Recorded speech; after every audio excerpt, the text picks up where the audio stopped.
Welcome to Roll for Inquisitive, the D&D Trivia Game. And so we are joined today by a bunch of beautiful nerds. Yay! There we go. Yeah. All the people who do sign language are like, that's a thing.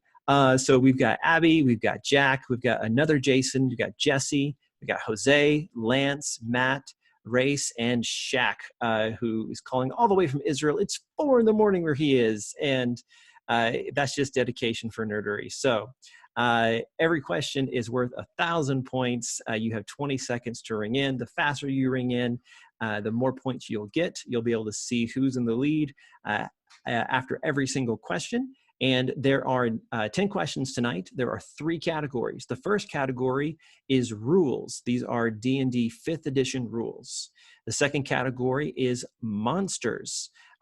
These are taken from the most current monster manual, so it's 5th edition, but I don't think anything in these questions about monsters has changed too much in the previous edition. So if you're not a 5e player, you're not at too much of a disadvantage. The third one is history. So instead of asking questions about things inside the game, we'll be asking questions about things that are the game itself, the origins and some of the history of D&D as it's grown in popularity through the years. And then we have one final question, the 10th question, which is a miscellaneous question that'll be worth 2,000 points that might get you just up above that line you need to get to be the winner. And then we will award our fabulous prize to the person with the top scores. Any questions, my fabulous nerds? Everybody's good? Awesome, great. Okay, I'm going to share the screen again and we will play Roll for Inquisitive. All right, I will read the question. You'll see it on the screen as well. And then you'll see your options pop up. Here we go. Does a rogue get sneak attack damage against undead? So no undead have resistance. Yes, it works. Only with a bludgeoning weapon. Yes, but only with a magic weapon. Waiting for one more answer. And the correct answer is yes, sneak attack works against undead. All you need to do is be wielding a finesse weapon or a ranged weapon and have something that gives you advantage, and you can get that sneak attack damage. That's sweet, sweet sneak. All right, Jack A coming in with a commanding lead, 1,030. He smashed that button right away, followed by Jesse, Lance, and Matt. Here comes our next question dealing with the rules of 5th edition Dungeons & Dragons. Can you make a melee attack while prone? Yes, but you have disadvantage. No, you must stand up and attack. Yes, but only with a weapon with reach. Or no, it makes you look like a huge dork. And the correct answer is yes, but you have disadvantage on the attack. And that's only with melee weapons, I believe. Let's see who the... Ooh, Jack is still doing really well. JR jumped up to 4th place. Jesse in 2nd, and Lance in 3rd. All right, here is our last question under the rules of D&D 5th edition category. Let's see how we do. If you have resistance to fire from 2 different sources, do they stack? Yes, you take 4th. No, except for Earth Genasi. No, they don't stack. Or yes, you gain immunity. 9 answers. Yes, they do not stack. All of my beautiful nerds knew the answer to that one. I'm so glad to hear that. I get tired of answering that question at my tables. You don't get stacked resistances in 5th edition. Jack A killing it every day. Jesse Z coming at 3rd. Lance, JR, and Rayce. Let me jump back and talk. So we had for our, who was it? Jack A. Jack, how are you doing this, man? How do you feel? I play Kahoot in school, so I'm a master of clicking the buttons. I see. You've got the unfair advantage. You've those young fingers, that young mind. That's great. I'm still working on question number 1. Awesome. Okay, let's jump back in to the questions with our Kahoot here. So the next round of questions has to deal with monsters of D&D. Some trivia about these. Here comes the next question. How do flumps communicate their emotions? I would probably guess in therapy, but emitting different kinds of colors, changing the color of their skin, different odors, a complicated tendril-based sign language, or making clicks and whistles like a 50K modem. Oh, the correct answer is by changing the color of its skin. That's right. They are full of various gases that help them float, but is actually the color changing like a chameleon is how they show their emotions. There's actually a little chart, a description of what color for what emotion in the monster manual. Let's see how everyone did. Oh, Jesse Z coming up. Wow, commanding lead.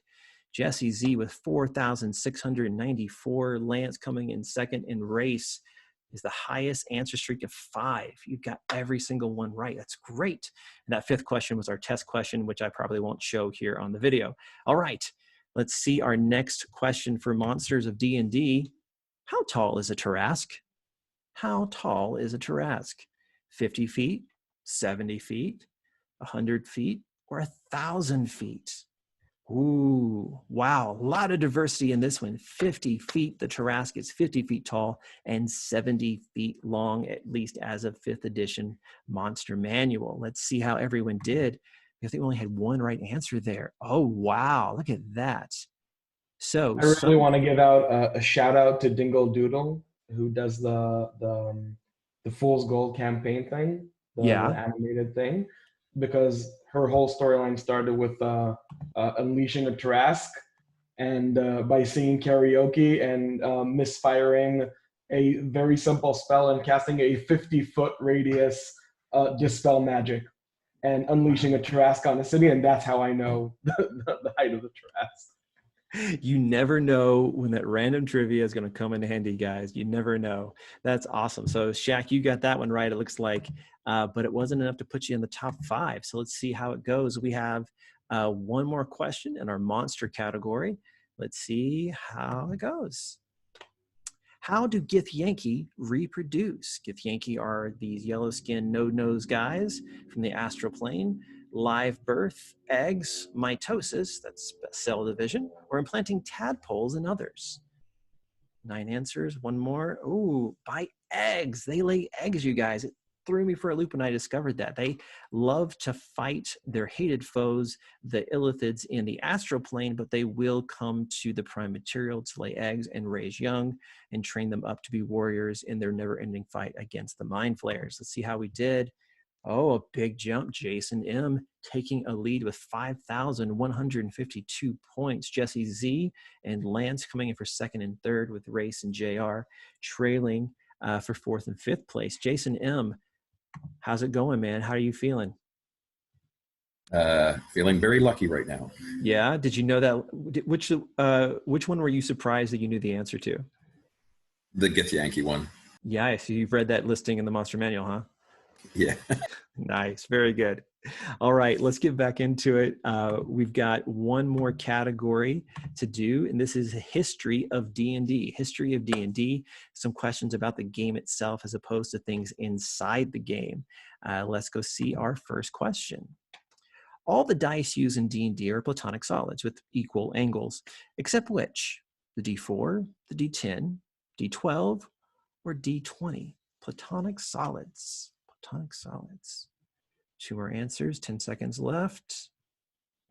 Oh, that's right. The D10 is not a platonic solid. If you look at it, it's not just a triangle or a square or a pentagon. It is a weird little chevron shape that has different angles with different degrees on them. And so it's not a platonic solid, which is part of why they were not included in the original set of dice when D&D came out in the 70s. They weren't added until later editions.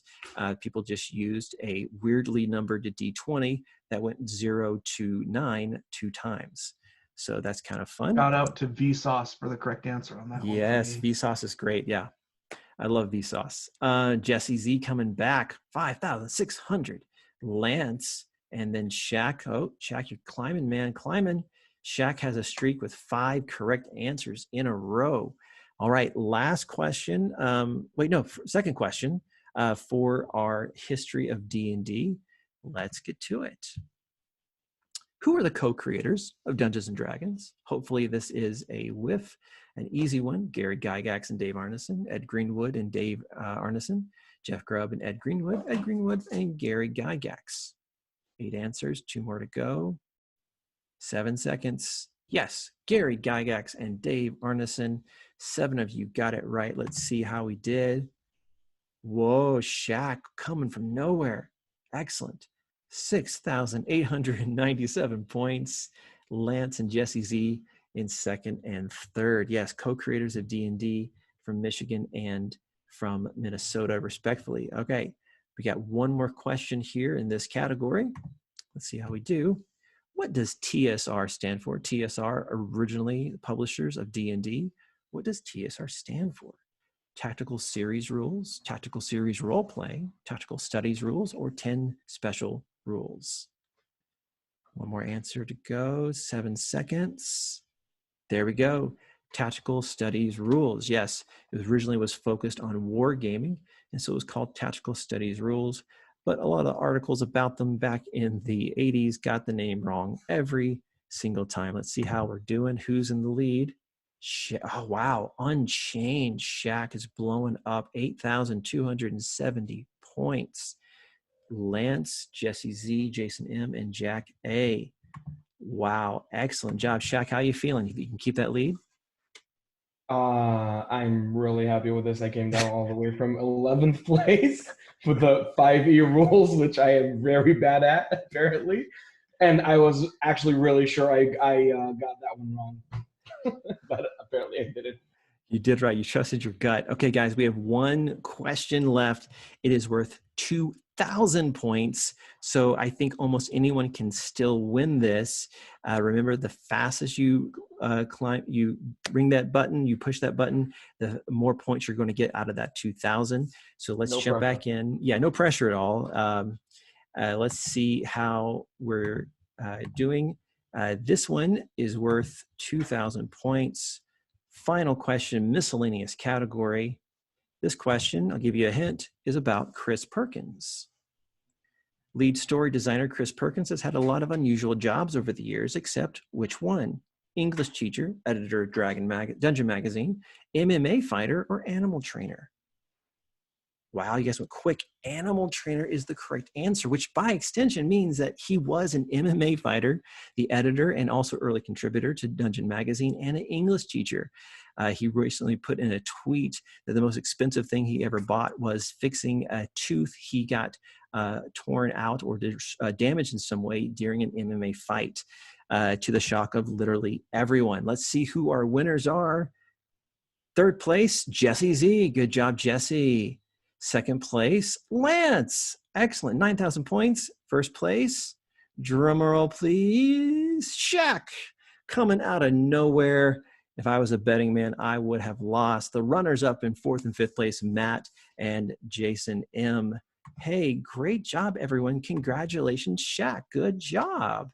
Yay. Thank you. Thank you very much. All right. So, Shaq, you get the prize today. You have a choice, actually. You can take either a set of dice from Critical Dice or this roll of toilet paper. Which would you like, sir? Though the market price for toilet paper is very high at the moment, I think I'll go with a roll of the dice and not a roll of toilet paper. No matter what you do, you're going to be rolling. Awesome. Very good. Shaq, make sure you go into the private chat and send me your address so I can get that out to you right away. Guys, thank you so much for playing. Hopefully we can do this again. And as always, may the dice be ever in your favor. Thank you very much. Good night, everybody. Thank you for having us. Thank you.